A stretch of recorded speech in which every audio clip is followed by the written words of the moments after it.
Pernahkah kamu berjanji pada diri sendiri untuk berhenti menunda, tapi berakhir dengan membuka media sosial lagi, hanya untuk cek sebentar? Kita semua tahu apa yang seharusnya kita lakukan, tapi mengapa begitu sulit untuk melakukannya secara konsisten? Kebiasaan buruk tidak terbentuk karena kita lemah. Mereka muncul karena otak kita dirancang untuk bertahan, bukan berkembang. Dan di balik itu semua, sains telah menemukan rumus 4 langkah untuk membongkar kebiasaan dari akarnya. Bukan dengan motivasi, tapi dengan memahami mekanismenya. Inilah ilmu di balik perubahan yang bertahan lama, bukan sekadar resolusi sesaat.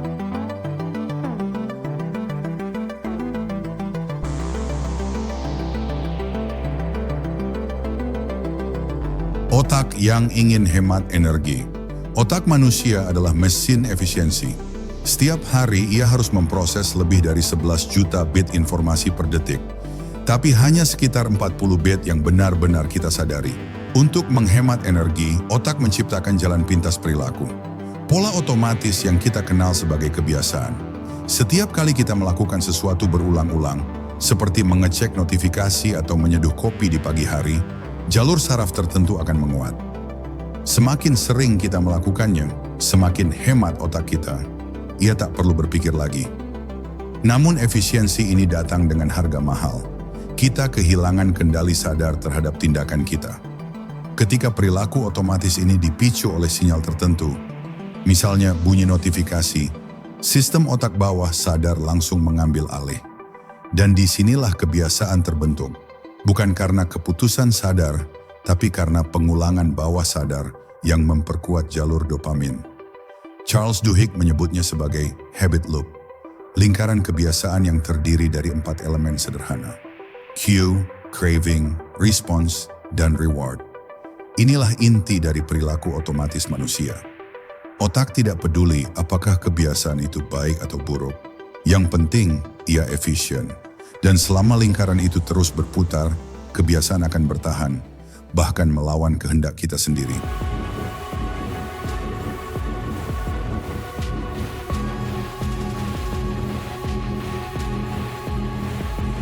Lingkaran kebiasaan, contoh habit loop. Setiap kebiasaan yang kita miliki, baik itu menunda pekerjaan atau memeriksa ponsel setiap beberapa menit, selalu dimulai dari satu hal, isyarat. Isyarat ini memberi sinyal kepada otak bahwa ada hadiah potensial yang menunggu. Bunyi notifikasi, aroma kopi, bahkan rasa bosan bisa menjadi pemicunya. Begitu isyarat terdeteksi, sistem limbik mulai menciptakan craving, hasrat untuk bertindak demi menghapus ketegangan kecil dalam tubuh. Craving inilah yang memicu tindakan berikutnya, response, atau tindakan otomatis yang kita ambil untuk memenuhi dorongan itu. Dan ketika tindakan itu dilakukan, otak memberi kita reward berupa semburan dopamin. Bukan karena hasilnya, tapi karena antisipasinya. Itulah 4 langkah yang membentuk lingkaran kebiasaan. Cue, craving, response, reward. Setiap kali loop ini berputar, otak memperkuat jalur saraf yang menghubungkan ke-4 elemen itu, menjadikannya semakin otomatis. Dengan waktu dan pengulangan, lingkaran ini menjadi sangat kuat hingga kita hampir tak sadar melakukannya. Seolah otak menulis programnya sendiri. Dan yang menarik, otak tidak bisa membedakan antara kebiasaan baik atau buruk. Ia hanya mengenali pola yang memberikan kelegaan. Inilah sebabnya, jika kita ingin mengubah kebiasaan buruk, kita tidak bisa sekadar menghapus loop itu, kita harus mengubah komponennya.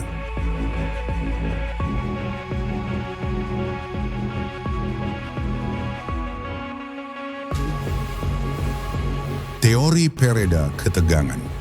Setiap kebiasaan buruk pada dasarnya bukan tentang kesenangan, tapi tentang pelarian. Pelarian dari ketegangan internal yang tidak nyaman. Teori pereda ketegangan menyatakan bahwa manusia terdorong untuk mengurangi rasa tidak nyaman dalam diri mereka. Bukan semata-mata mengejar kesenangan. Ketika kita merasa stres, bosan, atau cemas, sistem saraf kita melepaskan hormon seperti kortisol yang menciptakan tekanan fisiologis. Tekanan ini menumpuk seperti uap dalam ketel yang tertutup rapat. Otak mencari cara tercepat untuk melepaskannya. Dan disinilah kebiasaan buruk masuk. Menggulir media sosial, ngemil, merokok, atau bahkan sekadar membuka notifikasi. Semuanya berfungsi sebagai katup pelepas tekanan sementara. Begitu kita melakukan tindakan itu, otak menafsirkan hilangnya ketegangan sebagai reward. Dopamin dilepaskan, menandai perilaku tersebut sebagai solusi efektif. Walaupun sementara, namun efek ini bersifat sesaat. Setelah dopamin menurun, ketegangan muncul kembali, bahkan lebih kuat.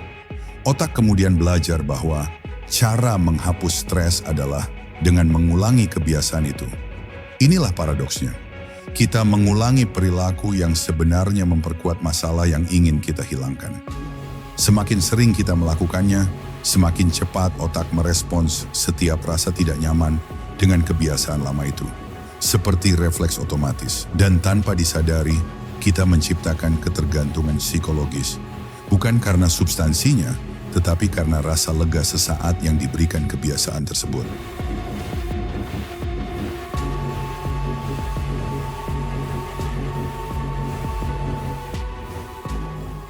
Struktur otak dan kebiasaan. Setiap kebiasaan yang kita lakukan memiliki jejak biologis yang nyata di dalam otak. Ia bukan sekadar kebiasaan mental, tetapi hasil dari struktur neural yang bekerja dalam harmoni. Di pusat sistem ini ada bagian bernama basal ganglia, wilayah otak yang berperan penting dalam pengulangan dan pembentukan kebiasaan. Basal ganglia bertindak seperti mesin otomatis yang menyimpan pola perilaku berulang. Begitu jalur ini terbentuk, otak tidak perlu berpikir keras lagi untuk menjalankannya. Namun di sisi lain, ada prefrontal cortex, wilayah otak yang bertanggung jawab atas kesadaran, pengambilan keputusan, dan kontrol diri. Ketika kita mencoba melawan kebiasaan buruk, prefrontal cortex berusaha mengambil alih kendali dari basal ganglia. Tapi masalahnya, bagian ini cepat lelah. Inilah sebabnya mengapa di akhir hari yang panjang, kita sering kembali ke kebiasaan lama. Karena otak rasional kehabisan energi dan otak otomatis mengambil alih. Riset dari MIT menemukan bahwa sinyal kebiasaan bahkan dapat tetap aktif meski perilaku tersebut berhenti sementara. Otak menyimpan pola itu seolah menunggu untuk diaktifkan kembali. Dengan kata lain, kebiasaan tidak benar-benar hilang. Mereka hanya tertidur, menunggu momen untuk bangun lagi. Namun kabar baiknya, otak memiliki sifat neuroplastisitas, kemampuan luar biasa untuk menciptakan jalur baru dan melemahkan yang lama jika kita melatihnya dengan sadar. Dan disinilah perubahan sejati dimulai. Bukan dengan memaksa kehendak, tapi dengan mendesain ulang jalur otak itu sendiri.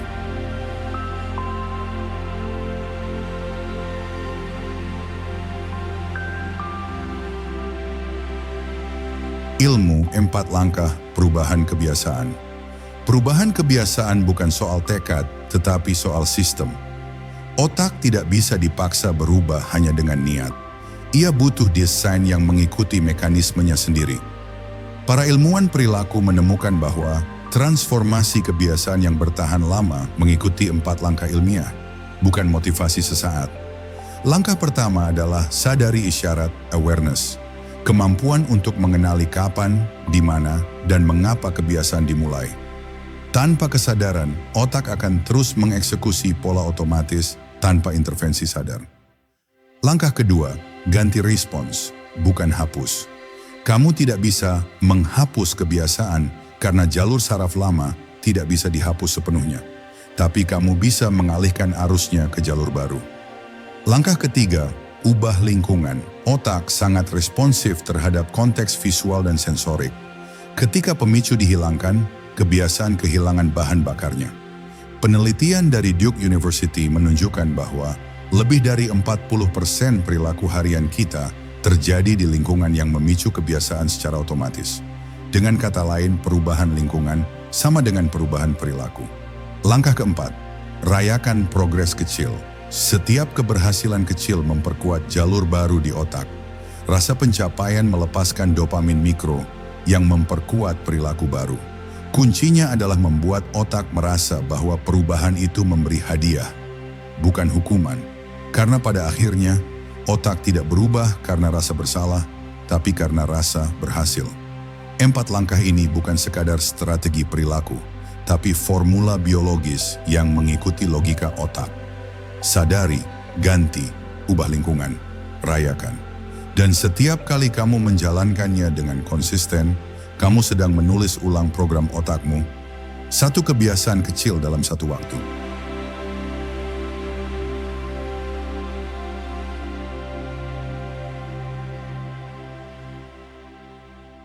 Kekuatan isyarat. Setiap kebiasaan dimulai dari satu hal kecil, isyarat. Sebuah sinyal halus yang memberitahu otak, waktunya bertindak. Isyarat ini bisa berupa apa saja, tempat, waktu, aroma, emosi, bahkan orang di sekitar kita. Dan setiap kali otak mengenalinya, ia segera memanggil skrip perilaku yang sudah tersimpan di memori bawah sadar. Menurut penelitian di University College London, otak membentuk asosiasi kuat antara stimulus sensorik dan tindakan tertentu. Misalnya, suara notifikasi menjadi pemicu instan untuk mengambil ponsel tanpa berpikir. Isyarat tidak hanya menandai waktu untuk bertindak, tapi juga membangkitkan ekspektasi dopamin. Begitu otak mendeteksi isyarat, sistem dopamin mulai aktif, bahkan sebelum tindakan dilakukan. Artinya rasa gatal untuk membuka ponsel atau mengecek sesuatu bukan terjadi setelah tindakan, tapi sebelumnya. Tubuh merespons secara biologis terhadap prediksi kenikmatan, bukan hasilnya. Dalam sains perilaku, ini disebut anticipatory dopamine release, pelepasan dopamin antisipatif yang memperkuat ketagihan terhadap isyarat itu sendiri. Itulah sebabnya isyarat bisa terasa begitu kuat. Bahkan tanpa reward nyata, tubuh kita sudah merasakan sensasi menyenangkan hanya karena mengharapkannya. Otak pada dasarnya adalah mesin prediksi. Ia lebih menyukai kepastian daripada kesenangan. Jadi selama isyarat memberi prediksi yang stabil, kebiasaan akan terus berjalan tanpa perlu penguatan eksternal. Untuk mematahkan lingkaran ini, kita harus mengganggu pola prediksi tersebut. Dengan menyembunyikan atau mengubah isyarat, kita membuat otak kehilangan jalan masuk menuju perilaku otomatis. Begitu isyarat kehilangan kekuatannya, kebiasaan pun mulai melemah. Bukan karena kita melawannya, tapi karena otak tidak lagi tahu kapan harus memicunya.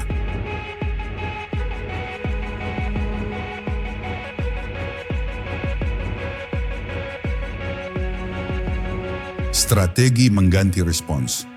Otak tidak memahami konsep hapus. Ia hanya tahu ganti dengan sesuatu yang lain. Kebiasaan tidak pernah benar-benar hilang. Mereka digantikan oleh pola baru yang mengambil alih jalur lama. Inilah alasan mengapa strategi berhenti total sering gagal.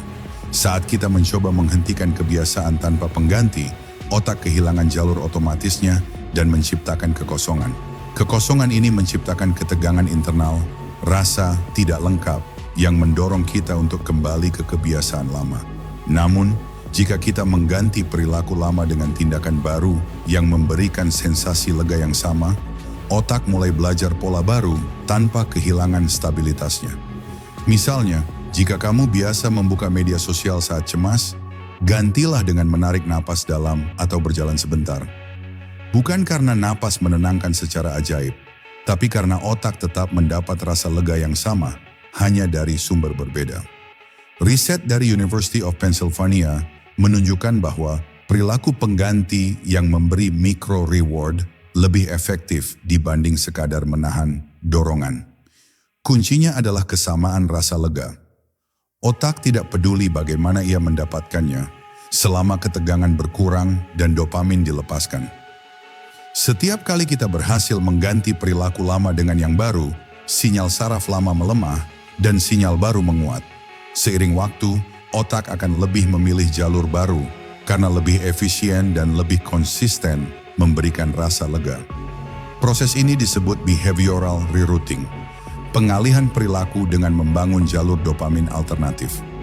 Ini bukan perang melawan diri sendiri, tapi rekayasa biologis yang mengikuti arsitektur otak. Dan setiap kali kamu berhasil menahan dorongan dengan cara baru, kamu sedang menulis ulang refleks otakmu. Perlahan tapi permanen.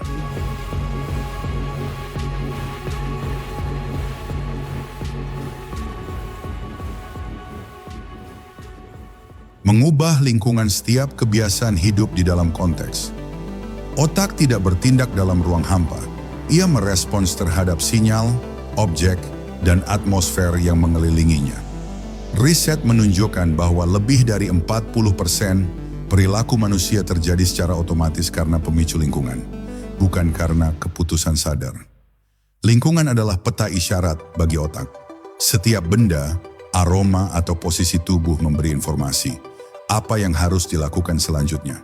Masalahnya, lingkungan modern kita dirancang bukan untuk fokus, tapi untuk distraksi. Setiap notifikasi, warna terang, dan suara digital adalah peluru kecil yang menembus perhatian. Otak bereaksi terhadap hal yang terlihat, bukan yang diinginkan. Ketika sesuatu berada di hadapan mata, dopamin antisipatif langsung meningkat, bahkan sebelum kita menyentuhnya. Karena itu, strategi paling sederhana untuk mengubah kebiasaan adalah mendesain ulang lingkungan. Sembunyikan isyarat buruk dan munculkan isyarat baik.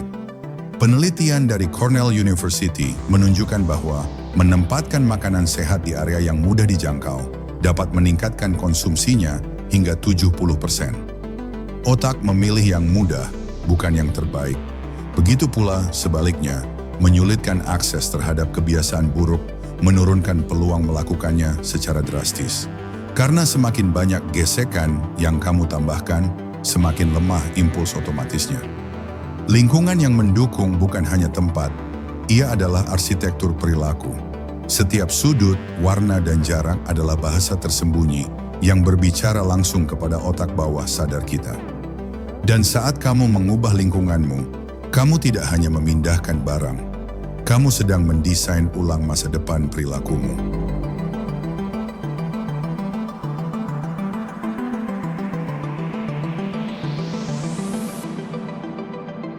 Rayakan progres kecil. Manusia tidak dimotivasi oleh hasil besar, tetapi oleh rasa kemajuan yang terasa. Kita tidak butuh kemenangan spektakuler. Cukup sensasi bahwa kita sedang bergerak maju. Dalam sains perilaku, ini disebut dopamine microburst.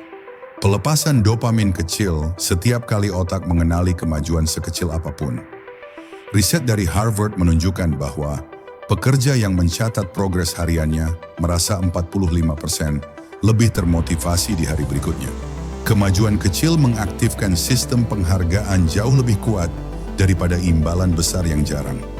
Masalahnya, banyak orang menunda perayaan sampai tujuan besar tercapai dan kehilangan bahan bakar dopamin di tengah jalan. Otak tidak menilai seberapa besar langkahmu.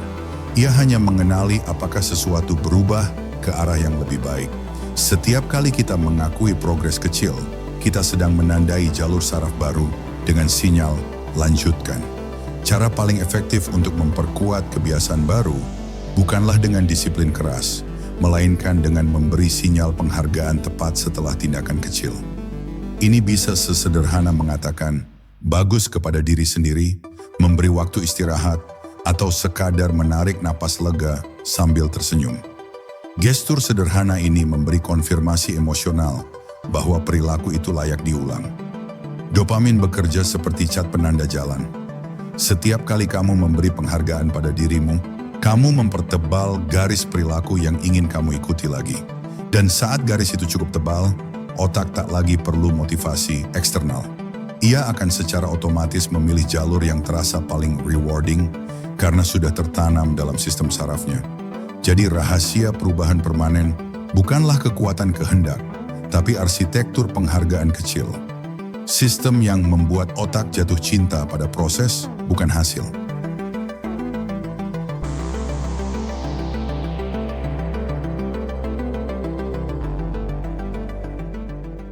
Rekonstruksi diri.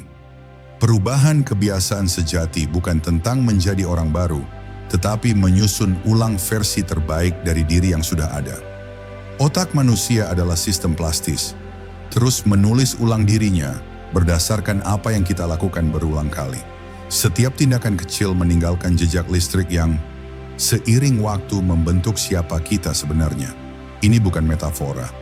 Dalam studi fMRI oleh University of Zurich, aktivitas berulang dapat memperbesar volume area otak yang terkait dengan kebiasaan tertentu. Artinya kebiasaan bukan hanya perilaku, mereka adalah struktur biologis baru. Ketika kamu mengganti satu rutinitas buruk dengan rutinitas sehat, kamu secara literal membangun ulang dirimu sendiri di tingkat saraf. Tapi di balik perubahan itu, ada satu prinsip mendasar. Identitas lebih kuat daripada motivasi. Jika kamu ingin perubahan permanen, berhentilah bertanya, bagaimana aku bisa melakukan ini? Dan mulailah bertanya, siapa aku yang melakukannya? Ketika identitas berubah, perilaku otomatis ikut menyesuaikan. Kita tidak berjuang untuk mempertahankan kebiasaan baru. Kita hanya bertindak sesuai dengan siapa kita merasa menjadi. Dan inilah rahasia terdalam dari ilmu kebiasaan. Otak mencari konsistensi, bukan kebenaran. Selama tindakan baru sejalan dengan narasi identitasmu, otak akan menguncinya menjadi bagian permanen dari aku. Perubahan besar bukan hasil dari satu keputusan besar, tapi dari ribuan momen kecil yang dilakukan dengan kesadaran. Setiap kali kamu memilih ulang, kamu menulis ulang, bukan hanya kebiasaan, tapi eksistensimu. Dan suatu hari nanti, kamu akan menyadari bahwa kebiasaan yang dulu kamu perjuangkan, kini adalah bagian alami dari siapa kamu. Kamu tidak berpura-pura menjadi orang baru, kamu telah menjadi orang itu. Inilah sains tentang kebiasaan. Bukan sekadar alat untuk mengubah perilaku, tapi mekanisme biologis untuk membangun kembali diri.